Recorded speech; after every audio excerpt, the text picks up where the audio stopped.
नमस्कार, मी देवहूती आणि तुम्ही पाहत आहात गल्ली ते दिल्ली. उद्धव ठाकरेंनी पत्रकारांसमोर एक प्रश्न विचारला की सरकार मनोज जरांगेंच्या मागे का लागतेय. मराठी माध्यमातील पत्रकार आपल्याला उलटा प्रश्न विचारणार नाहीत याची खात्री उद्धव ठाकरे, संजय राऊत, सुप्रिया सुळेंसारख्या बोलघेवड्या नेत्यांना आहे.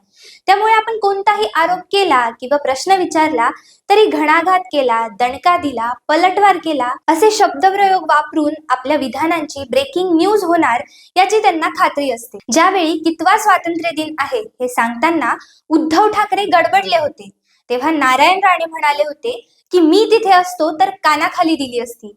लगेच नारायण राणेंना अटक करण्यासाठी पुणे, सातारा, नाशिक, रत्नागिरीहून पोलीस पथकं रवाना झाली होती आणि राणेंना जेवत्या ताटावरून उठवून अटक केली.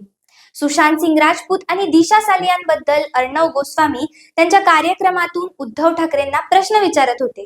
त्यांची प्रश्न विचारण्याची पद्धत चुकीची असेल, मुख्यमंत्र्यांचा त्यांनी एकेरी उल्लेख केला असेल, तरीही एखाद्या दहशतवाद्याला पकडायला जावं तसं 80-90 कमांडो पाठवून त्यांना फिजिकली उचलून पोलिसांच्या गाडीत टाकलं होतं.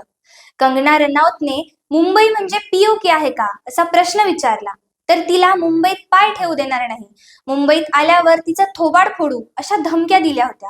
मुंबई महापालिका आपली जहागिरी आहे अशा थाटात बुलडोझरने तिचं कार्यालय जमीनदोस्त केलं होतं. आपल्या विरोधात फेसबुक पोस्ट टाकली म्हणून तुमच्या एका मंत्र्याने अनंत करमुसेला पोलिसांकरवी आपल्या बंगल्यावर नेऊन अमानुष मारहाण केली होती. केतकी चितळे, स्वप्ना पाटकर यांना 2-2 महिने तुरुंगात डांबलं. खरोखरच त्यांचे गुन्हे एवढे गंभीर होते का?